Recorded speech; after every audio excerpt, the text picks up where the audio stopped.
dia!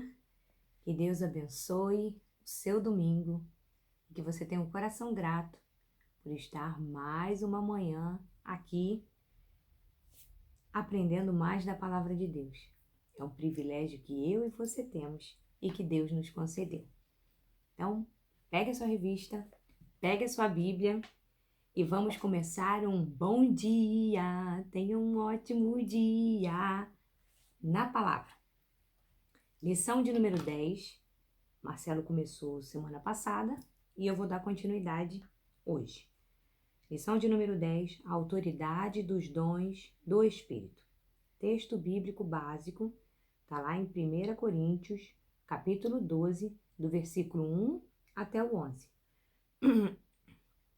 Diz assim: acerca dos dons espirituais, não quero, irmãos, que sejais ignorantes. Vós bem sabeis que eres gentios, ou seja, pagãos não cristãos, levados aos ídolos mudos, conforme eres guiados. 3. Portanto, vos quero fazer compreender que ninguém que fala pelo Espírito de Deus diz Jesus é anátema, ou seja, maldito. E ninguém pode dizer que Jesus é o Senhor senão pelo Espírito Santo. 4. Ora, há diversidade de dons, mas o Espírito é o mesmo. E há diversidade de ministérios, mas o Senhor é o mesmo. E há diversidade de operações, mas é o mesmo Deus que opera tudo em todos. Mas a manifestação do Espírito é dada a cada um para o que for útil. Porque a um, pelo Espírito, é dada a palavra da sabedoria, e a outro, pelo mesmo Espírito, a palavra da ciência, e a outro, pelo mesmo Espírito, a fé, e a outro, pelo mesmo Espírito, os dons de curar, e a outro, a operação de maravilhas, e a outro, a profecia, e a outro, o dom de discernir os espíritos, e a outro, a variedade de línguas, e a outro, a interpretação das línguas. 11. Mas um só e o mesmo Espírito opera todas essas coisas, repartindo particularmente a cada um como quer. Vamos orar?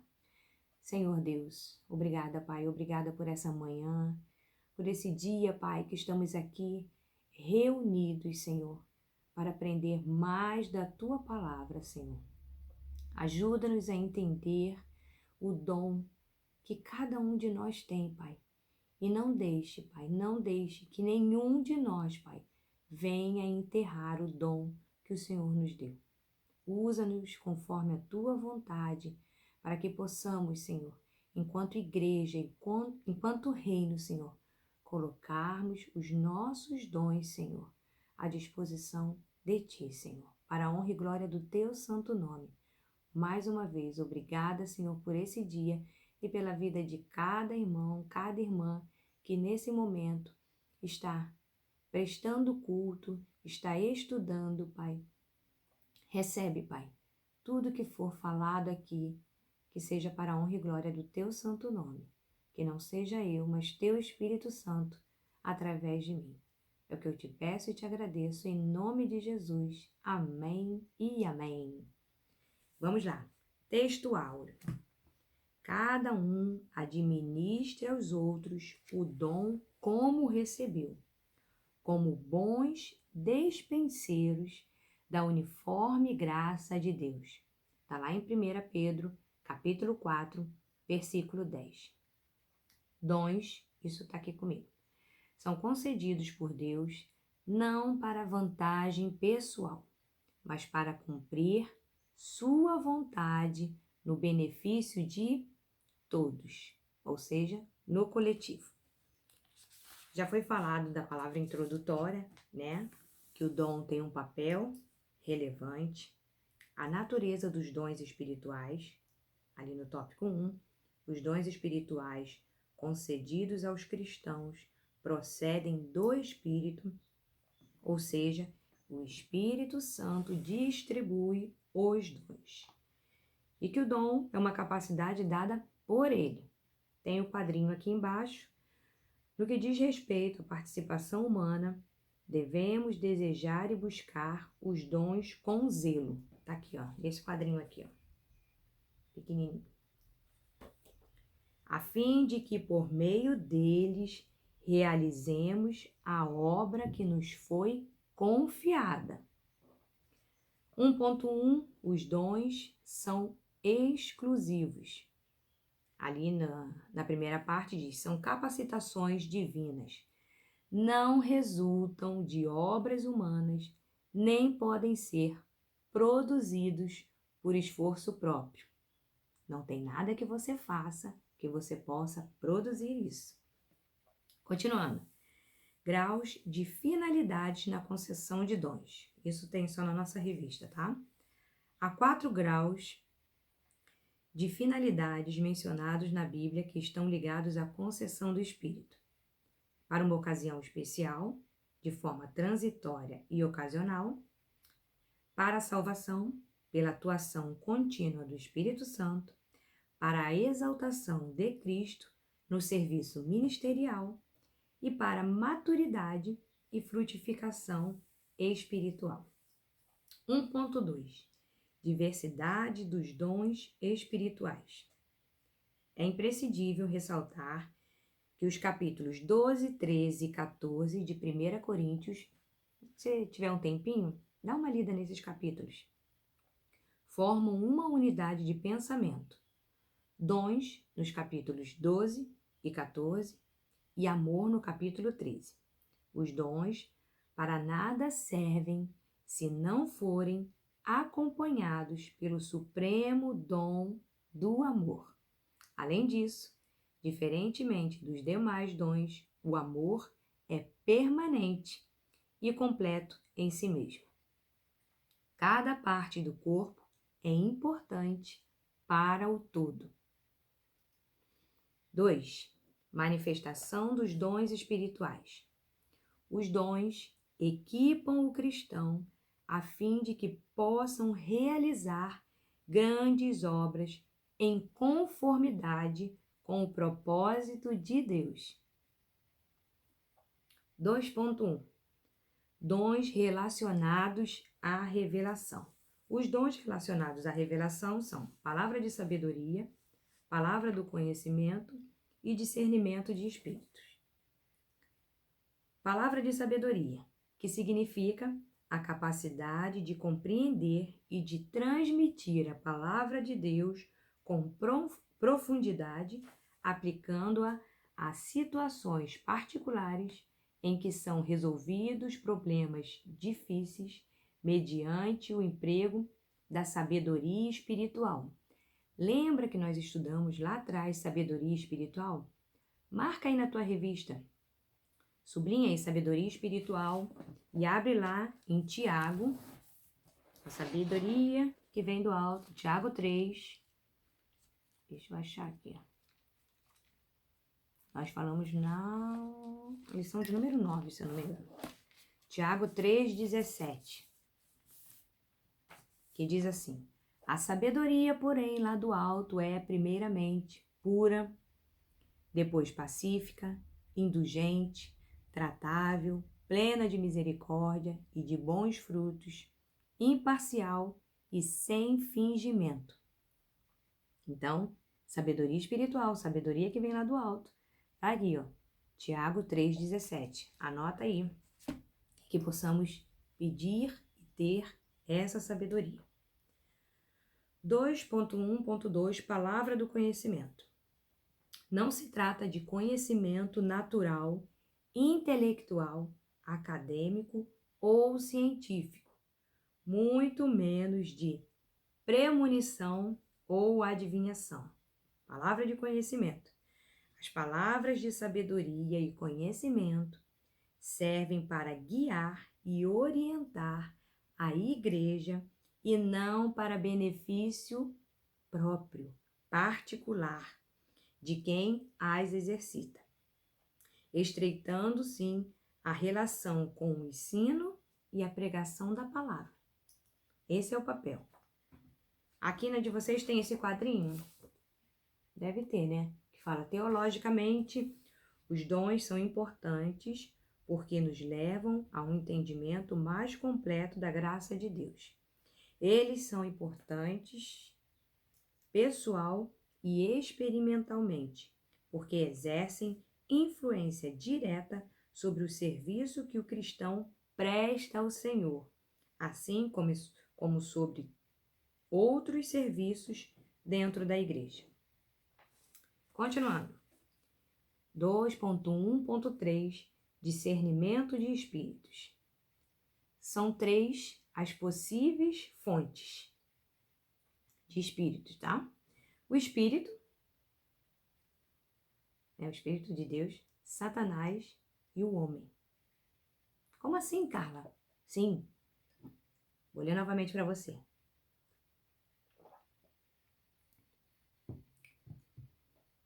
Aqui na revista de vocês diz assim, ó. A ideia é que este dom serve como um fiscalizador das manifestações dos dons ocorridas entre os cristãos em relação à sua procedência.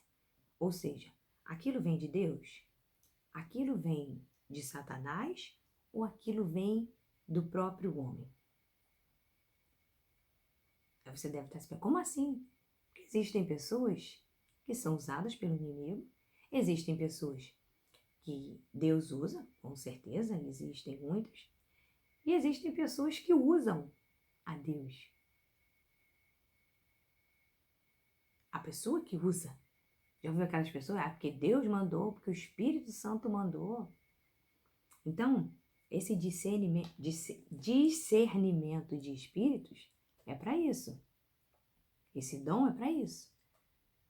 A pessoa que tem esse discernimento, gente, é batata. Você sabe quando é de Deus, quando é do inimigo e quando é da própria pessoa. E a gente vê muito isso, infelizmente. Pessoas que usam Deus para benefício próprio. Mas continuando. Agora, 2.2, dons relacionados ao serviço.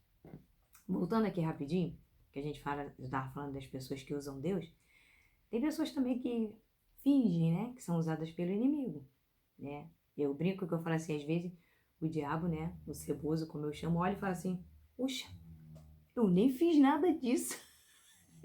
É ele e tá botando a culpa em mim. A minha mãe que dizia, né, o diabo tá com as costas muito largas. As pessoas estão pecando, fazendo as coisas e colocando a culpa nele. E às vezes ele fala, ou nem fui eu, hein? Dessa não fui eu, não. Ele até tá me dando uma ideia, mas...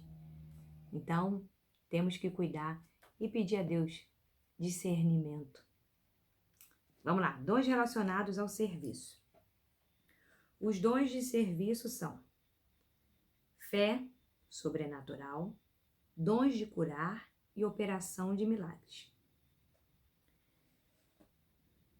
Fé, dons de curar e operação de milagres são os dons relacionados ao serviço. Deus usou esses dons para confirmar a verdade proferida por meio dos primeiros apóstolos e continua a utilizá-los na confirmação de sua igreja hoje em dia.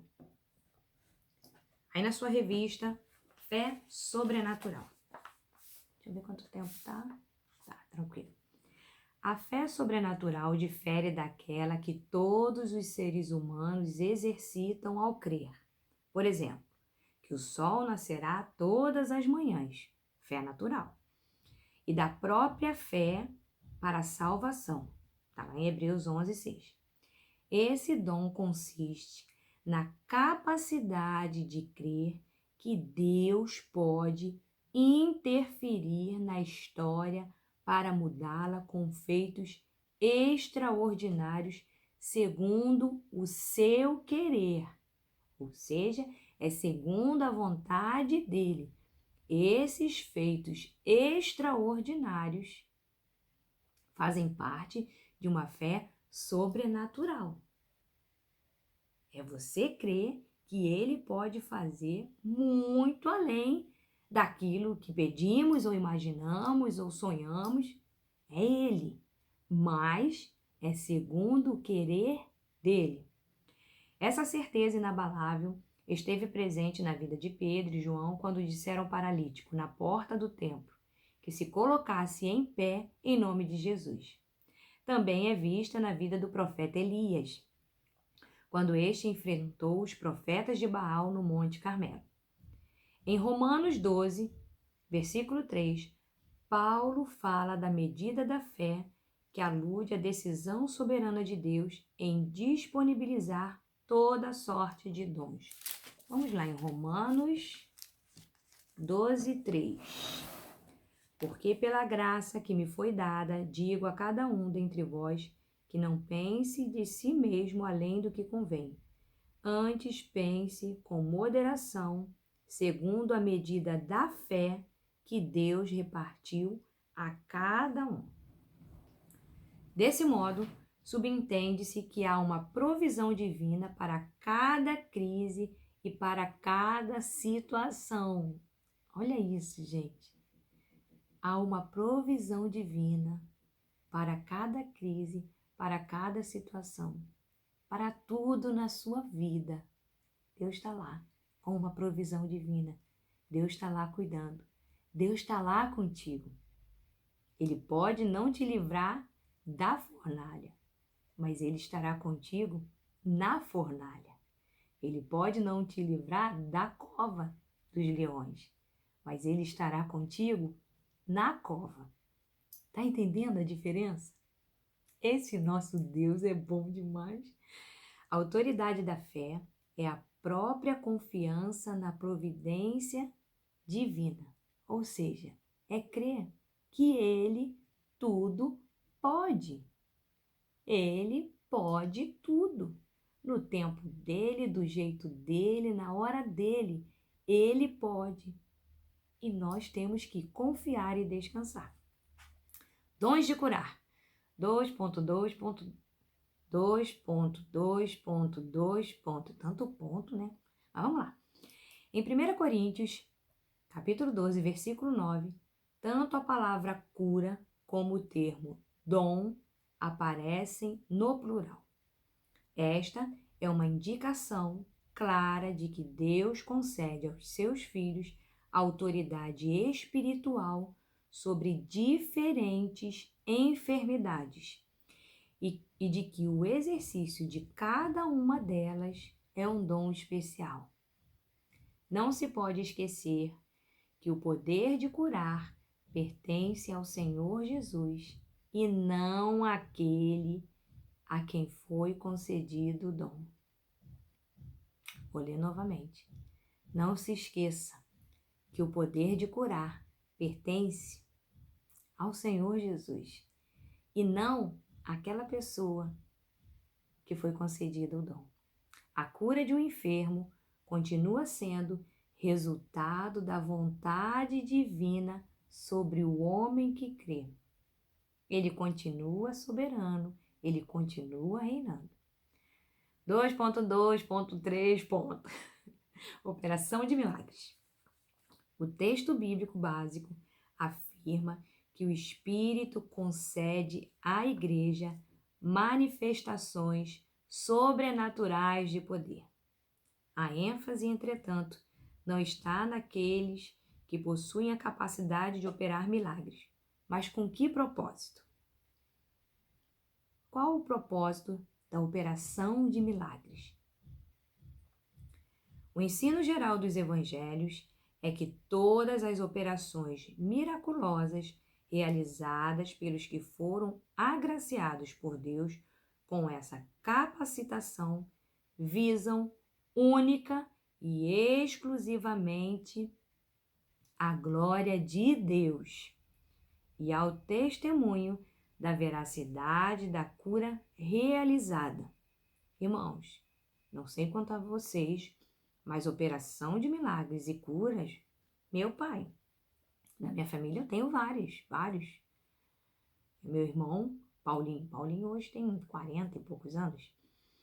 Mas quando ele estava no ventre da minha mãe, nós temos documento, retirada do feto morto. A minha mãe teve pressão muito alta e tal, e o Paulinho, né, digamos assim, estava morto no ventre dela, foi para o hospital, e tinha documentação para retirar o feto porque ele estava morto. E minha mãe, na hora que estava indo para o centro cirúrgico, parou, pediu, tinha uma janela no corredor assim, e ela pediu para parar ali antes de ir e orou, Senhor. Orou, Senhor, o Paulinho, promessa tua. Eles estão dizendo que ele está morto. Eu não creio nisso. Quem decide é o Senhor. O Senhor disse que eu ia ter um Paulinho. E ele é teu, não é meu. Na hora a barriga da minha mãe ficou dura, mas foi para o centro cirúrgico para retirada do feto morto. Tanto que o Paulinho foi tirado prematuro. E na hora que tiraram, Paulinho estava lá, vivo. E está até hoje, aí 40 e poucos anos. Meu irmão Sandro tinha câncer nos ossos quando era criança. E tô resumindo, né? Nessa de ir orar, reunião de oração, na hora que vai ungir, meu pai não tinha falado nada com o pastor, nem minha mãe, sobre a situação do Sandro. E na hora de ungir, porque o médico falou, pelo fato dele ter câncer nos ossos, o Sandro não andava. Ele não tinha firmeza, né? Aqui no fêmur, com o quadril, era farelo. Temos radiografia, não sei se ainda tem, né? Mas tínhamos na época. Ele falou que vai ter que usar aqueles ferros, né? Para estruturar o corpo dele. Ele teria que sempre que usar aquelas enquanto vivesse, né? Que o médico falou que poderia não sobreviver. Teria que usar aquelas estruturas de ferro na perna, no quadril. E na hora que foi ungir, o pastor ungiu o meu irmão, foi direto, estava no colo do meu pai, e falou: instrumento metálico nenhum tocará nesse corpo. Dali meu irmão pediu para ir para o chão e saiu correndo na igreja. Então, e tem vários, e você também já vivenciou, né? Milagres. Continuando, isso daqui na minha revista. Os atos milagrosos realizados por aqueles que manifestam esse dom contrariam as leis científicas notórias entre os homens. E é verdade, pois são atos sobrenaturais autorizados por Deus. Por meio desse dom, o cristão torna-se um canal por meio do qual Deus autentica a autoridade do evangelho pregado. Ou seja, nós somos apenas um canal. O dom é dele, é para a glória dele, é para a honra dele. Nós só somos o canal. 2.3. Dons relacionados à expressão vocal. O texto bíblico básico focaliza 3 dons relacionados à proclamação oral da palavra de Deus: profecia, variedade e interpretação de línguas. Profecia. O dom de profecia capacita os cristãos a transmitir uma palavra ou revelação diretamente de Deus sob a orientação do Espírito Santo. Assim, não se trata de um sermão previamente preparado para ser pregado, mas uma mensagem direta da parte do Senhor. Profecia não é uma pregação. Você já deve ter ouvido profecias, né? É algo direto de Deus, da parte do Senhor. Profecia significa, literalmente, falar ao outro. Nesse caso, falar em nome de Deus. Ou seja, quando a pessoa profecia, ela está falando ao outro ou à igreja em nome de Deus. É o canal. Aqui na minha revista diz assim: no dia de Pentecostes, a profecia de Joel sobre o derramamento do Espírito cumpriu-se. Está lá em Joel, capítulo 2, do versículo 28 ao 30. Os cristãos, então, começaram a profetizar as mensagens que o Espírito lhes concedia. 2.3.2. Variedade e interpretação de línguas. O dom de variedade de línguas pressupõe a comunicação do cristão com Deus, sob a influência direta do Espírito Santo, resultando numa oração, louvor ou ação de graças em variados tipos de línguas. Para que sirvam ao seu propósito, as manifestações espirituais sob a forma do dom de línguas precisam ser interpretadas, pois o que fala em língua a si mesmo edifica. A interpretação garante plena edificação da igreja, pois todos podem compreender a mensagem em sua própria língua. Aí está aqui na minha revista. O falar em línguas e o interpretar devem manifestar-se quase sempre juntos. A interpretação pode vir através de quem deu a mensagem em línguas ou de outra pessoa. Não sei se você já viu isso. Às vezes, na igreja, uma pessoa está profetizando, uma fala só em línguas e a outra interpreta. E acontece também da própria pessoa falar em línguas e estar interpretando ao mesmo tempo. Quem fala em línguas deve orar para que possa interpretá-la. Conclusão. O exercício dos dons ministeriais e eclesiásticos ocorre em total dependência do Espírito Santo.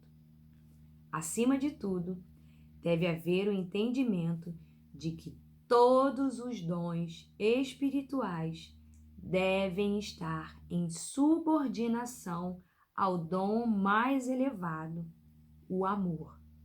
Somente assim, o recebimento dos dons ganha sentido e as demonstrações de poder tornam-se, enfim, testemunhos poderosos do agir de Deus. Lembre-se disso. Somente assim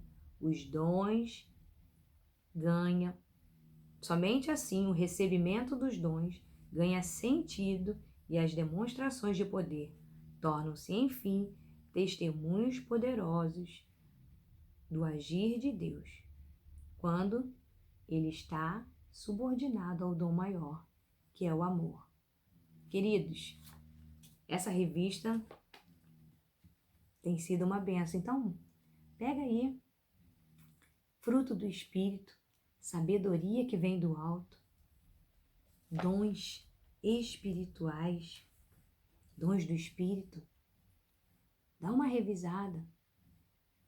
Pede ao Senhor para falar contigo. Senhor, o fruto do Espírito está dentro de você. Nós temos que deixar ele aflorar todo dia. Senhor, me dá essa sabedoria que vem do alto, que primeiramente é pura, depois é pacífica e assim vai. Pai, você teve a lição hoje. Senhor, qual é o meu dom do Espírito? E vai lendo, estudando.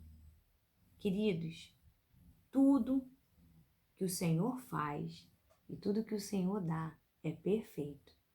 E isso é para que, enquanto igreja, enquanto membros do corpo, possamos crescer em unidade, possamos frutificar nele. Que Deus abençoe você. Terminamos por aqui a lição 10. Tenha um ótimo domingo, uma ótima semana e vamos orar para terminar. Senhor Deus, te agradecemos, Pai. Te agradecemos, Pai, pela Tua palavra, por tanta coisa, Senhor, que o Senhor tem colocado à nossa disposição, Pai. Dai-nos entendimento, Pai. Dai-nos sede, Pai, de Ti, de buscarmos, Senhor, a Tua vontade e o Teu querer. Senhor, abre os olhos espirituais, Senhor, do Teu povo, quanto ao fruto do Espírito, a sabedoria do alto, dons do Espírito, Senhor, que cada um saiba do seu dom e não enterre, Pai. E coloque, Pai, ali no altar, Senhor, na Tua casa, e que Ele sempre lembre, Pai, que cada um sempre lembre que não é dele, Pai, é teu, que somos apenas o canal, Pai. Somos apenas o canal, que tudo é para ti, Senhor. Tudo é por ti, Senhor. Obrigada, Senhor.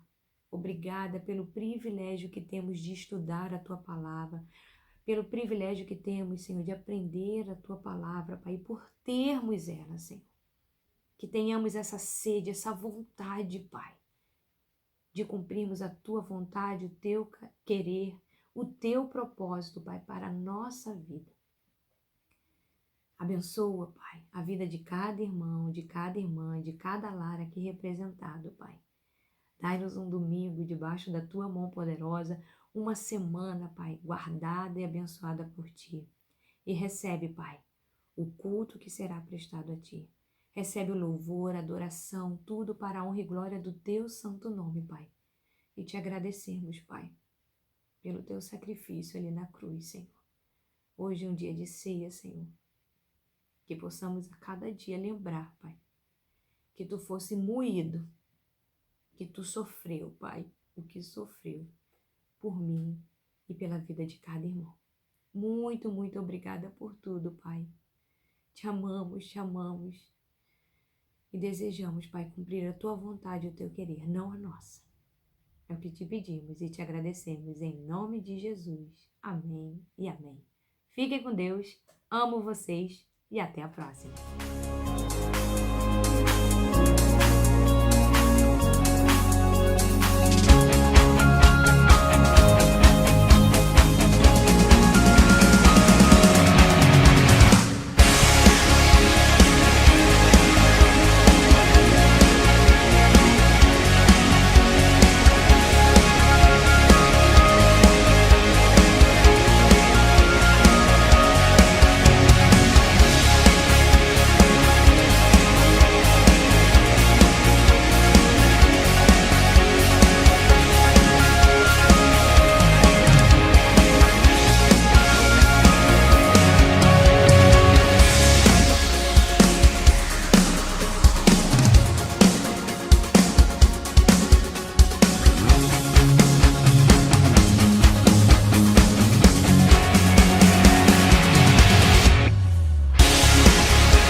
Graça e paz, povo de Deus. Tudo bem com vocês? Tudo tranquilo? Como é que anda a vida? Como é que andam as coisas? Eu espero que estejam todos bem. Esse é o desejo do meu coração, né? Que em meio a toda essa situação, vocês estejam bem, né? Estejam guardados debaixo da sombra do Altíssimo. Esse é o desejo do meu coração. Deus esteja abençoando, livrando vocês de todo mal, de toda armadilha, de toda cilada do inimigo. Amém? Esse dia de hoje eu quero compartilhar com vocês uma palavra que está lá em Mateus, no Evangelho de Mateus, capítulo 7, versículo 24 ao versículo 27. Mateus, capítulo 7, do versículo 24 ao versículo 27. Diz assim a palavra de Deus. O título é assim, ó, Os dois fundamentos. Todo aquele que, pois, ouve estas minhas palavras e as praticas, como é que será comparado a um homem prudente que edificou sua casa sobre a rocha. E caiu a chuva, transbordaram os rios, sopraram os ventos e deram com ímpeto contra aquela casa, que não caiu, porque fora edificada sobre a rocha. E todo aquele que ouve as minhas palavras e não as pratica, será como um homem insensato que edificou a sua casa sobre a areia. E caiu a chuva, transbordaram os rios, sopraram os ventos e deram com ímpeto contra aquela casa, e ela desabou, sendo grande a sua ruína. Amados, nesses tempos de hoje, tantas coisas acontecendo, tantas lutas, dificuldades em nosso meio, em nossa volta. Nós temos que estar atento à palavra do Senhor, aquilo que nós aprendemos, e colocar em prática tudo aquilo que aprendemos, amado. Porque, veja bem nesse texto aqui, nós temos que estar firmados na rocha. E a rocha, nesse texto aqui, é a palavra de Deus. Aqui quem está falando é Jesus Cristo. Olha o que ele fala. Todo aquele, pois, que ouve essas minhas palavras e as pratica, será comparado a um homem prudente que edificou a sua casa sobre a rocha. Entendeu? Todo que ouve a palavra de Deus, né, e as pratica, é um homem prudente, né, que está firmando a casa aqui, é a sua vida, né, que está construindo a sua vida sobre a palavra de Deus, sobre aquilo que você tem aprendido, tem ouvido seus pastores, seus líderes e tem lido em casa. Amado, nós não fomos chamados simplesmente, como é que eu vou dizer, para estar ali, para estar junto, para participar. Não. Nós somos chamados para estar em comunhão com Deus, para aprender tudo aquilo que Ele tem para nos ensinar. E através daquilo que aprendemos e somos ensinados, ter uma vida abençoada. Vai ter lutas, vai ter dificuldade, claro. Mas Deus vai te dar sabedoria através da palavra dele, para você passar pelas lutas e pelas dificuldades da sua vida. Caso contrário, né, a gente vai fazer coisa de homens, né? Vai vir as lutas, vai vir as dificuldades, e nós vamos agir como um homem comum. Vamos fazer coisas de um homem que não conhece a Deus, eu falo de homem, mas mulher também. Vamos fazer coisas de pessoas comuns que não conhecem a Deus, né? Vamos dizer no ditado que dizem aí fora, vamos enfiar os pés pelas mãos, né? Vamos fazer coisa errada. Mas quando nós estamos firmados na rocha, aqui que diz o texto que é a palavra de Deus, as coisas são mais fáceis, amado. Vai ter dificuldade, sim. Vai ter luta, sim. Mas também você vai ter o entendimento para passar por essas dificuldades e as lutas. Aqui são as lutas e as dificuldades, são os ventos que sopram na nossa vida, né? Vai ter dia sim de a gente vai estar bem, vai estar tudo tranquilo, né? Vai ter momentos de refrigério, mas as lutas vão ter, as dificuldades vão existir. Então, que possamos estar preparados e não ser o insensato, né? Não ser aquela pessoa que não tem o conhecimento necessário, né, para poder suportar os ventos, né? As lutas e as dificuldades da vida. Eu deixo essa palavra aqui para todos, né? Que possamos meditar essa palavra, nos alimentar dela. Amém, amados? Em nome de Jesus, que Deus abençoe a todos nesse dia de hoje. Deus abençoe suas casas, suas famílias, seus filhos, seus lares. Em nome de Jesus, esse é o desejo do meu coração. Vamos orar? Pai, te agradecemos por esse dia. Te louvamos por tudo que o Senhor tem nos dado, Pai. Perdoa, Senhor, os nossos pecados. Perdoa as nossas falhas como homens, Pai. Perdoa os nossos erros, Senhor amado.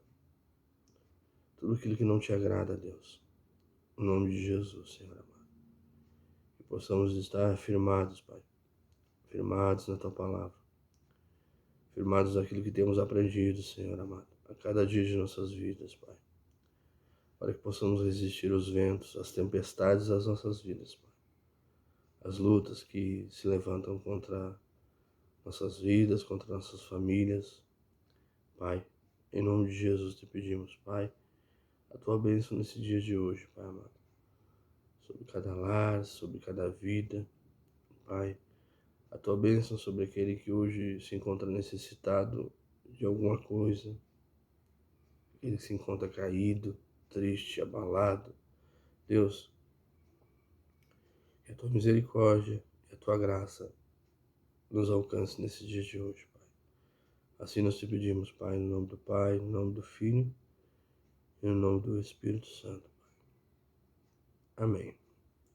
Um grande abraço, amados. Deus abençoe. Graça e paz. Vamos louvar ao Senhor, porque nessa manhã Ele está aqui.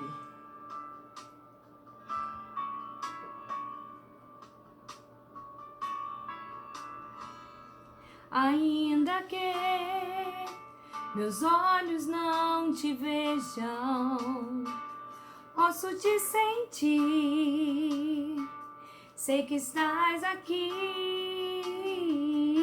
As minhas mãos não poderão tocar teu rosto, Senhor.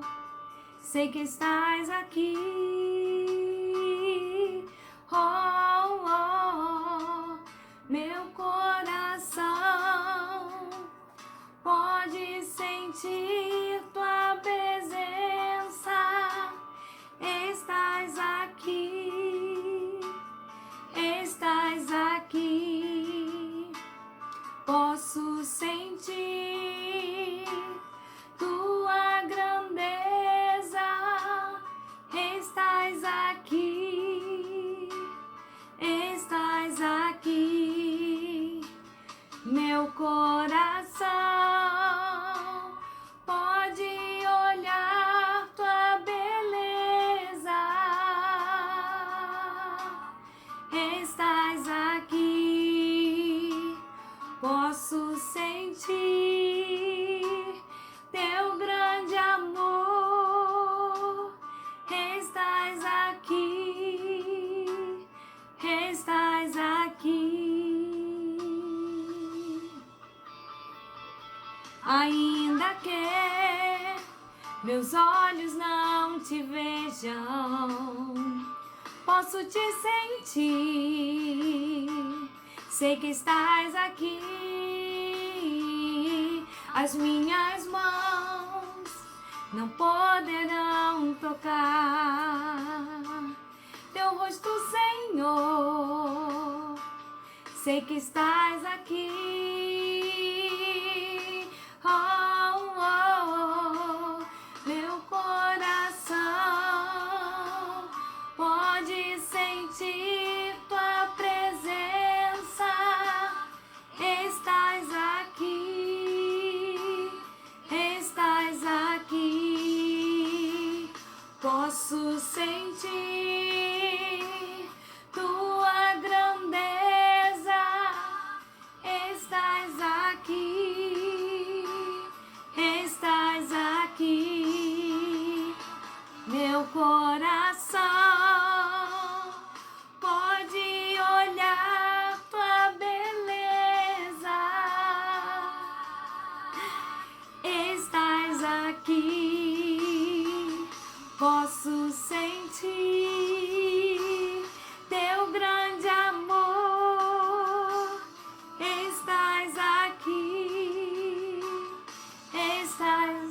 aqui.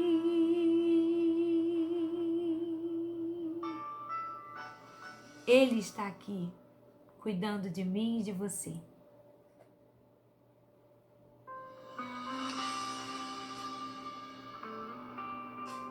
Porque Ele é Deus e tem o controle de todas as coisas.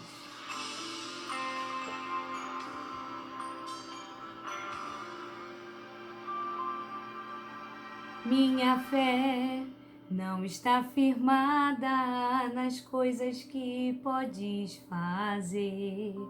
Eu aprendi a te adorar pelo que és.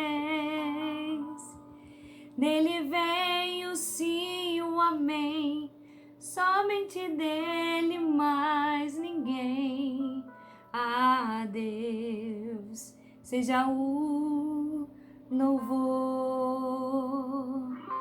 Se Deus fizer, Ele é Deus. Se não fizer, Ele é Deus.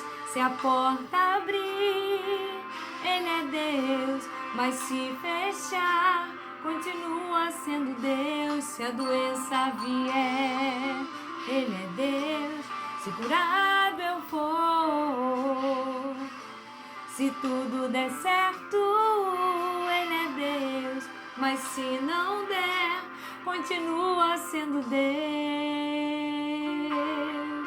Minha fé não está firmada nas coisas que podes fazer.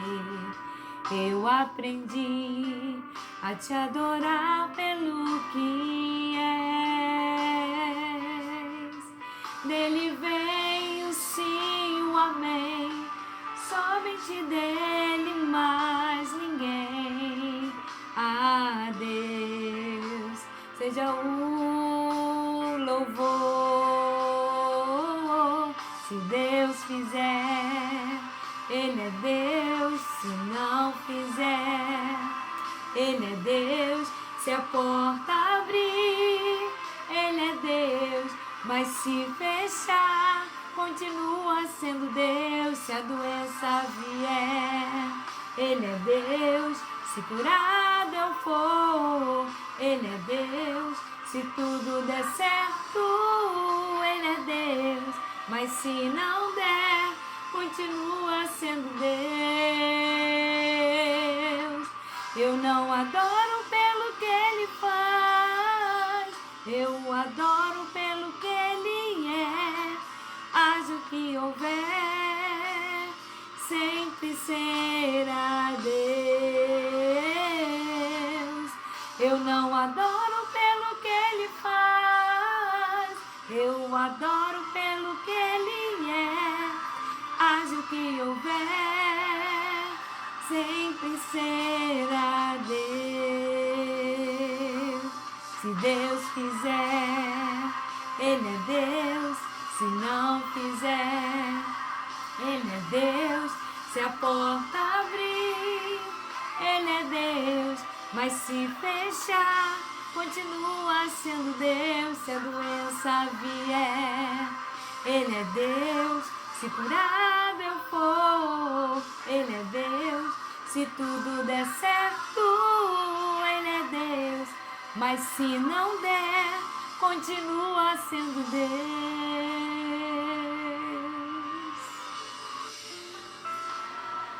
Ele é Deus e Ele sabe de todas as coisas. Ele sabe a hora certa e o tempo certo. E Ele tem o controle de tudo e tem cuidado de mim e de você. Deus abençoe e lembre-se, Deus é Deus. Meus irmãos, graça e paz, muito bom dia, mais um domingo, primeiro domingo do mês de junho de 2021, e como todo primeiro domingo, é domingo de ceia. Quero pedir a você para que você separe o seu copo com suco de uva, o pão. Nós vamos fazer a cerimônia da ceia logo após essa meditação da palavra. Vamos orar? Senhor, muito obrigado por essa oportunidade. Nós queremos agora dar ao Teu Espírito Santo liberdade para atuar em nossa mente, em nossos corações, para que nós venhamos aprender e fixar aquilo que realmente é a Tua vontade. Dá-nos sabedoria, que nós possamos estar receptivos e dispostos a mudar aquilo que de fato precisa ser mudado na nossa vida. Fala conosco, ó Deus. Nós queremos te dar toda a liberdade. Eu te peço pela vida de cada um que está nos assistindo, nos ouvindo, que tenha realmente, a começar em mim, a nossa vida transformada. É o que nós te pedimos e já te agradecemos em nome de Jesus. Amém. A meditação desse domingo está no livro de Neemias, capítulo de número 1, versículos de 1 a 4. Neemias, capítulo 1, versículo de 1 a 4. As palavras de Neemias, filho de Acalias. No mês de Quisleu, no ano 20º, estando eu na cidadela de Suzã, veio Hanani, um de meus irmãos, com alguns de Judá. Então lhes perguntei pelos judeus que escaparam e que não foram levados para o exílio e acerca de Jerusalém. Disseram-me: os restantes que não foram levados para o exílio e se acham lá na província estão em grande miséria e desprezo. Os muros de Jerusalém estão derribados e as suas portas queimadas. Tendo eu ouvido estas palavras, assentei-me e chorei, e lamentei por alguns dias, e estive jejuando e orando perante o Deus dos céus. Só até aqui. Irmãos, eu vou fazer rapidamente um apanhado histórico para que você entenda qual é o contexto que Jeremias está inserido nesse momento. Esse livro foi escrito no ano 445 a.C. e é uma situação muito interessante. Você deve se lembrar que Israel passou por 120 anos de monarquia, 120 anos de Reino Unido. Então foram 40 anos sobre o reinado de Saul, 40 anos sobre o reinado de Davi e mais 40 anos sobre o reinado de Salomão. E Salomão faleceu. E quem que assumiu no seu lugar? Roboão. No momento em que Roboão, filho de Salomão, assumiu o reinado, o povo começou a questionar o custo da manutenção do palácio, o custo da manutenção de toda aquela estrutura, aquela quantidade enorme de riqueza que existia no palácio, você sabe. O povo começou a questionar Roboão sobre o que ele pretendia fazer com relação a isso. E Roboão era inexperiente, ele foi buscar conselho com os anciãos. E os anciãos disseram para ele: olha, Roboão, se você fizer o que esse povo está pedindo, você vai conquistar esse povo vai ter você no coração. E Roboão, não satisfeito, ele foi pedir conselho para os seus colegas jovens. Eu vou usar uma linguagem popular. Ele foi pedir conselho para a galera, aquela galera que andava com ele, os jovens, seus amigos.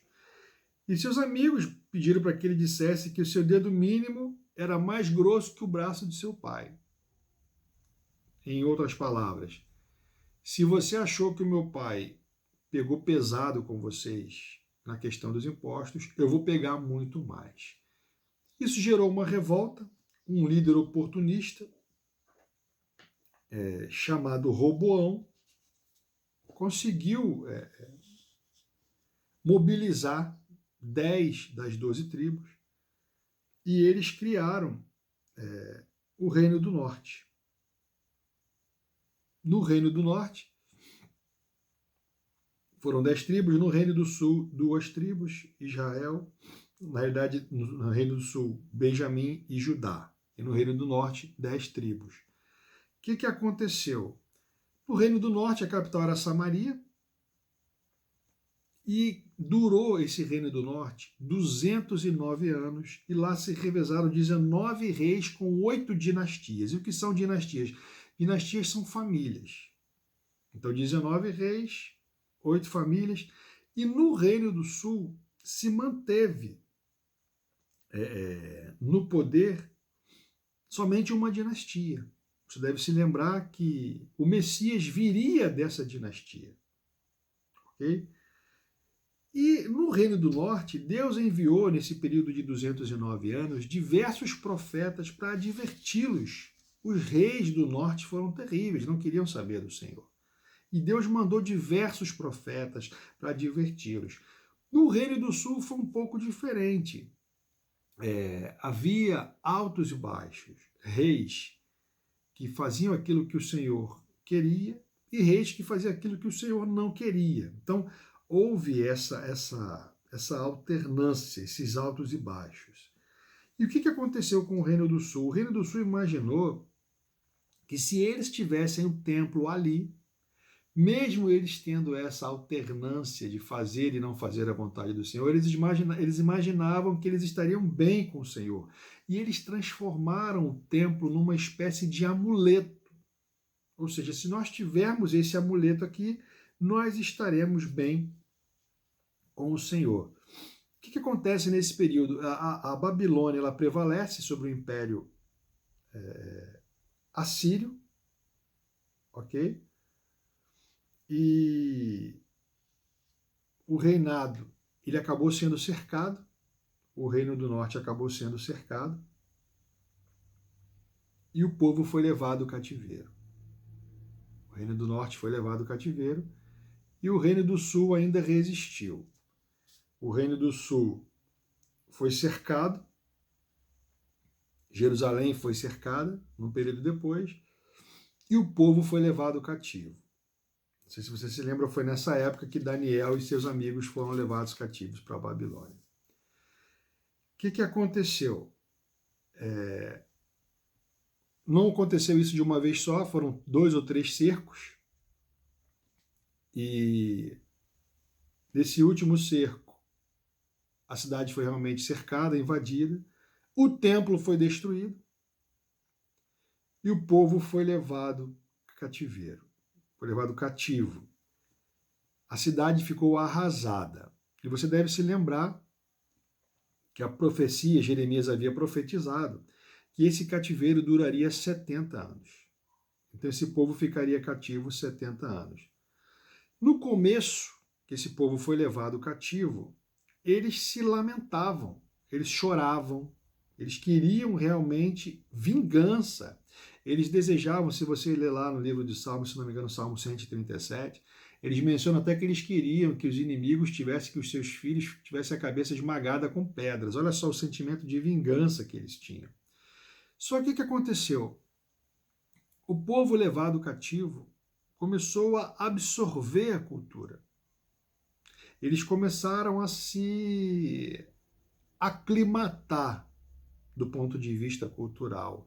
Eles começaram a gostar e a agir como os babilônios agiram, e eles foram ficando por lá. Eles começaram a ficar por lá. O que a Babilônia fazia? Eles pegavam os povos, o costume deles era esse, eles conquistavam, tiravam o povo da sua terra natal e levavam para outro lugar. Eles tinham esse hábito. Então, o que aconteceu? No começo eles começaram a se, como eu falei, reclamar, depois se aclimataram. E o que houve? A Babilônia caiu. A Babilônia foi conquistada, o Império Medo-Persa cresceu, e o Império Medo-Persa, eles tinham uma ideia diferente de dominação. Eles não tiravam os povos conquistados do seu território. Então, o que aconteceu? Para que se cumprisse a profecia, eles permitiram que o povo judeu voltasse para a sua terra. Só que eu falei há poucos minutos que a terra deles estava destruída, arrasada. E isso, irmãos, há muitos anos. Como eu falei, 70 anos o povo foi cativo. Só que foram levas voltando para sua terra natal, depois desses 70 anos. A leva foi voltando, algumas levas, a primeira leva, a segunda leva. O que aconteceu? Quando esse povo voltou, eu quero lembrar para você que não foi retirado todo mundo, não foram todos que foram levados cativos, eles levavam principalmente só os príncipes, a elite pensante, nós já falamos isso em outras meditações. Os que ficaram lá foram os mais pobres. E o que aconteceu? Zorobabel voltou numa dessas levas e adotou como tarefa a reconstrução do templo. Lembra que eu falei que eles valorizavam isso o templo. Só que os samaritanos do Reino do Norte já estavam nessa época lá misturados com outros povos. Eu falei que eles haviam sido conquistados também. Eles estavam misturados do ponto de vista de raça, do ponto de vista de religião. E os samaritanos começaram a se misturar também com esse pessoal que estava voltando do Reino do Sul. E eles não queriam que a religião judaica se estabelecesse com a mesma força que ela tinha antes. Então eles começaram a criar empecilhos e foram até Artaxerxes, que era o dominante da época, e falaram: olha, os judeus estão querendo tomar o poder, querem reconstruir o templo e querem passar a perna em você. Mais ou menos assim que foi dito. Artaxerxes pegou, baixou um decreto proibindo a reconstrução do templo. E é nesse contexto que Neemias aparece na história. Neemias é visitado pelo seu irmão Hanani, e aqui em Neemias capítulo 1, Neemias recebe o seu irmão, e Neemias faz uma pergunta para o seu irmão. Ele pergunta como é que está a situação na cidade. E Hanani começa a narrar para Neemias, dizendo que a cidade está em ruínas. Eu quero lembrar para você que essa ruína era ruína de muitos anos, muitos anos. A população estava em grande miséria, em pobreza e, mais do que isso, abandonada. Abandonada. E é algo que se deve trazer à memória, meus irmãos, e refletir a atitude de Neemias. E Neemias, ele se abala com aquilo. Ele se abala. E um dia desse eu assisti uma pregação que o pregador falava que é muito importante que nós tenhamos muito cuidado. Cuidado com as perguntas que nós fazemos na nossa vida. Porque quando você faz perguntas, você se compromete. E um pregador contou uma história muito interessante, que ele diz que é muito comum, nós temos o hábito como brasileiro, de encontrar com alguém e perguntar: bom dia! E o que nós falamos depois? Nós fazemos uma pergunta: tudo bem? E nós esperamos que a pessoa responda: tudo bem, ok. E vai cada um para o seu canto e acabou. Só que quando nós damos bom dia, ou boa tarde, ou boa noite, e perguntamos tudo bem, e a pessoa fala: não está nada bem. Às vezes nós ficamos até desconcertados, algumas pessoas ficam desconcertadas, porque ela não queria receber essa resposta. Ela perguntou o que se diz pro forma, só para cumprir um ritual que nós adotamos aqui no Brasil. E quando a pessoa escapa dessa resposta esperada, nós temos a opção de nos comprometer. Não está nada bem, a pessoa pode me responder e você fala: então tudo bem, então vamos conversar. E aí você pode passar a fazer parte do problema daquela pessoa e, mais do que isso, da solução, é óbvio. Há pessoas que querem fazer parte só do problema. Elas só querem saber da informação. Elas só querem estar cientes, mas elas não querem se comprometer na solução daquele problema. E continuando, Neemias recebe aquele relato, e esse relato ele deixa Neemias muito entristecido. Eu quero destacar algumas informações que Hanani passa para Neemias. Na província, o povo está na província, estão em grande miséria e desprezo, os muros estão derribados e as portas queimadas. Eu quero lembrar para você que as cidades naquela época elas eram cidades fortificadas. E havia ao redor da cidade muros. E o muro ele significava segurança. O muro significava uma situação de proteção. Existia naqueles muros guaritas, os guardas ficavam ali, fazendo o revezamento, em plantão, e atentos a qualquer movimentação estranha, qualquer movimentação externa. E se houvesse uma tentativa de ataque, uma invasão, esses guardas tocavam a trombeta e o povo se preparava. E a falta do muro era uma vulnerabilidade total. E além do muro derribado, Hanani menciona que as portas estão queimadas. As portas, elas eram também um fator de segurança. A porta permitia que você selecionasse, ela permite que você selecione quem entra, quem sai. E deve ser destacado que era na porta que o juiz julgava. Os juízes julgavam junto às portas da cidade. Então tem um significado aqui muito interessante. Não havia também justiça em Jerusalém. A cidade tinha ruínas de muitos anos. Você imagina conviver num ambiente assim? Um ambiente que fora destruído, tivera sua porta queimada. E é interessante que é muito provável que Neemias tenha nascido no cativeiro. Mas Neemias, ele se tocou daquela situação. E eu quero destacar para você que Neemias sentou e chorou. E Neemias, ele era copeiro do rei. Eu quero destacar que o copeiro não era naquela época simplesmente alguém que chegava e colocava a mesa do seu rei. Ele não era alguém que preparava a comida. Ele era alguém que provava antes a comida do rei. Ele provava a bebida que o rei ia beber. Era muito comum naquela época que existissem golpes. As pessoas queriam tomar o poder. Como é que funcionava? Ela ia lá, simplesmente matava o rei e, na maioria, em muitas vezes, eu posso dizer com mais segurança, envenenados. E essa pessoa que matou o rei, ela não era presa, ela simplesmente tomava o poder. Então os reis tinham cuidado, os copeiros eles provavam.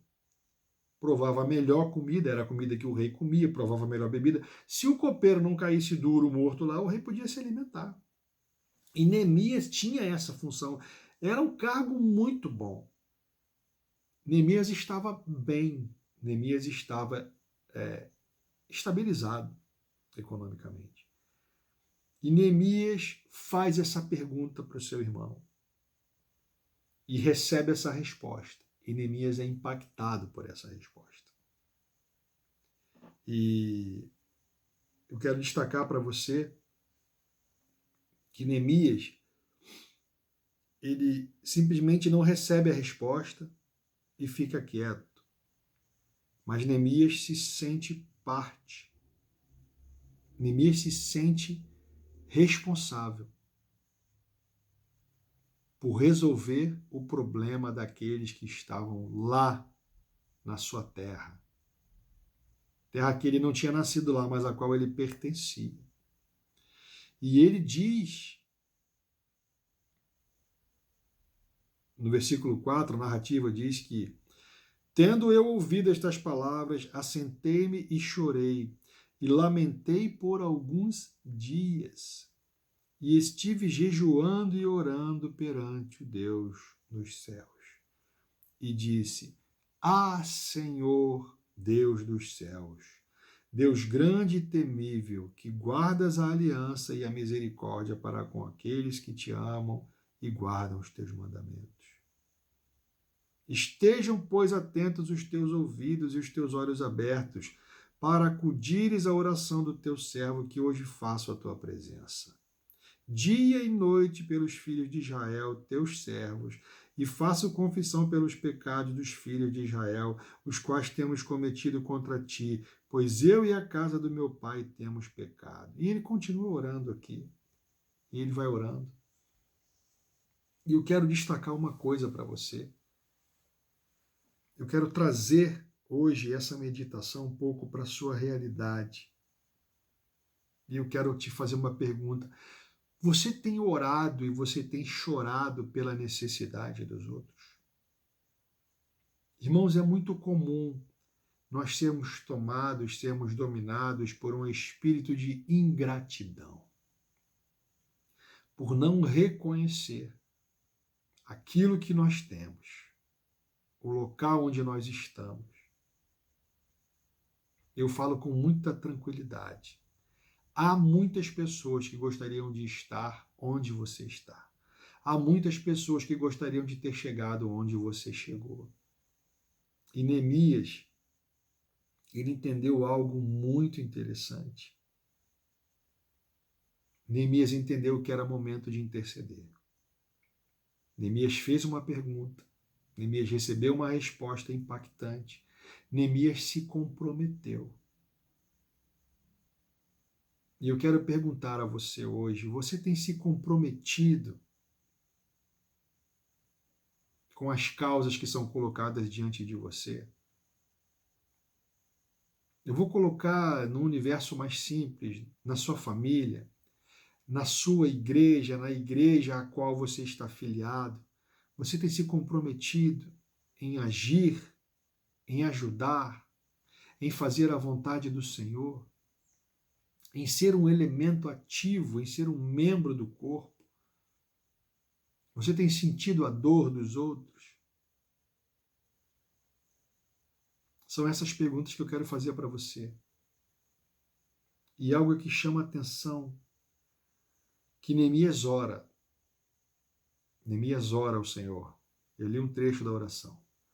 Mas, além de orar, Neemias age. Se você continuar a leitura desse livro, você vai ver que Neemias age. Você também vai ver que o inimigo se levanta contra Neemias, as pessoas se levantam contra esse desejo, esse projeto de Neemias. Neemias toma uma atitude. E eu quero fazer com você agora um esclarecimento. Nós temos duas posturas diante das situações que são colocadas na nossa vida.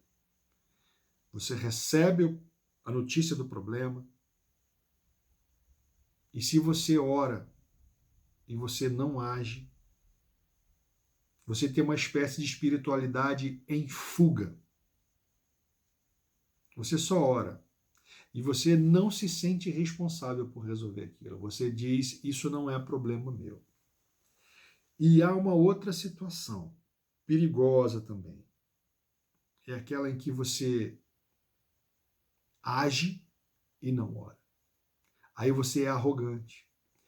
Aí você é autossuficiente. Isso é uma outra postura extremamente perigosa. Tá? Então qual é a postura ideal? A postura ideal é você orar, pedir o direcionamento e então agir. E eu pergunto para você, como está a sua vida hoje com relação a isso? E eu quero dizer para você mais uma informação. Há situações, há problemas aparentemente insolúveis na nossa vida. E eu quero dizer para você que esses problemas, eles têm solução quando homens e mulheres comprometidos com Deus se levantam e começam a agir. Entende isso? Isso é claro para você? Quando você é um homem, você é uma mulher comprometida com Deus e você começa a agir, problemas aparentemente insolúveis têm solução. E isso aconteceu aqui com Neemias. O texto, se você continuar lendo, você vai ver como que Neemias agiu. Neemias conseguiu apoio do rei para reconstruir os muros da cidade. E Neemias, ele foi um líder. Esse livro, ele é um manual incrível de liderança. E você pode estar pensando, espera aí, mas eu não sou um líder. Sim, você é um líder. Na sua casa você é um líder. No seu trabalho você é um líder. Você pode não ser um líder com o título de líder, mas você é um líder. Você sabe que as pessoas observam você.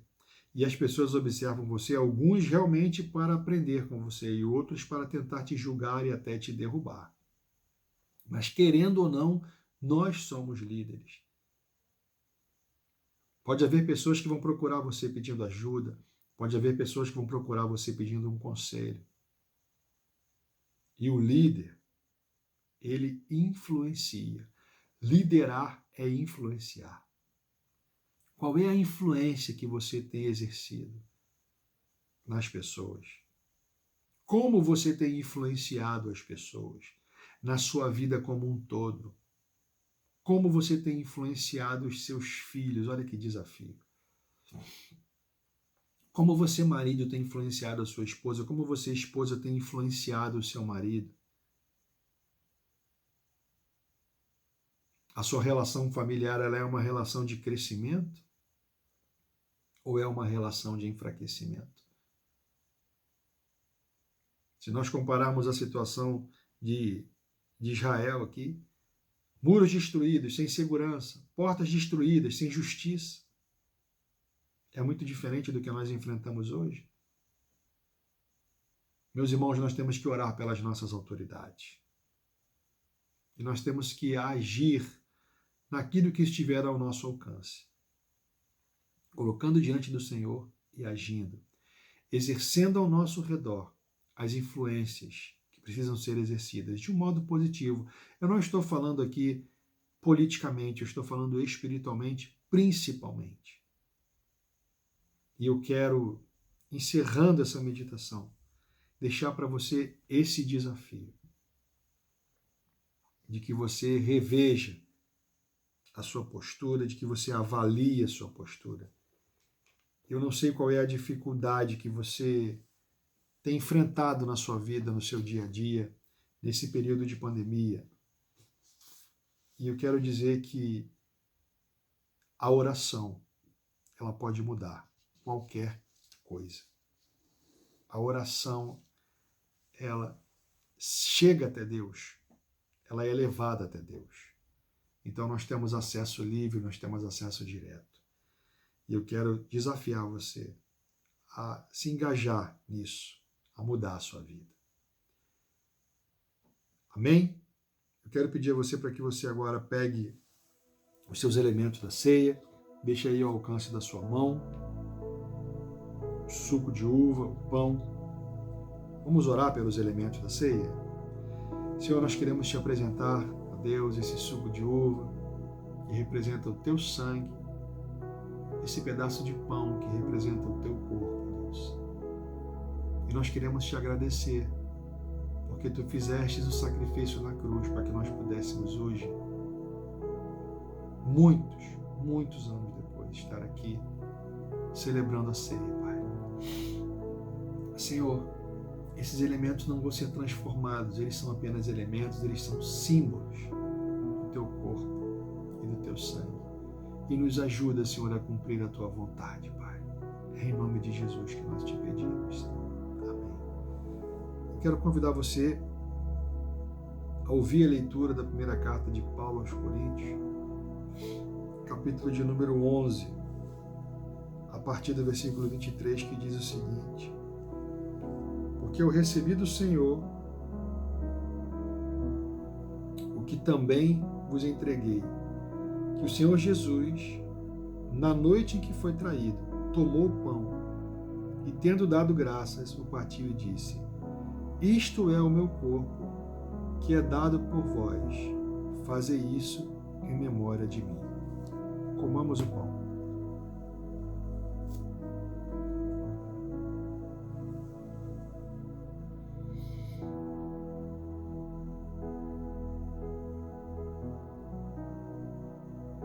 Por semelhante modo, depois de haver comido, tomou também o cálice, dizendo: este cálice é a nova aliança do meu sangue. Fazei isto todas as vezes que o beberdes em memória de mim. Que todas as vezes que comerdes este pão, beberdes o cálice, anunciais a morte do Senhor, até que ele venha. Porque, veja bem, preste bem atenção, porque todas as vezes que comerdes este pão e beberdes o cálice, anunciais a morte do Senhor, até que ele venha. Por isso, aquele que comer o pão ou beber o cálice do Senhor indignamente será réu do corpo e do sangue do Senhor. Examine-se, pois, o homem a si mesmo, e assim coma do pão e beba do vinho. Pois quem come e bebe sem discernir o corpo, come e bebe juízo para si. Se você imagina que há algum impedimento para que você faça isso, ore ao Senhor, peça perdão. Bebamos agora.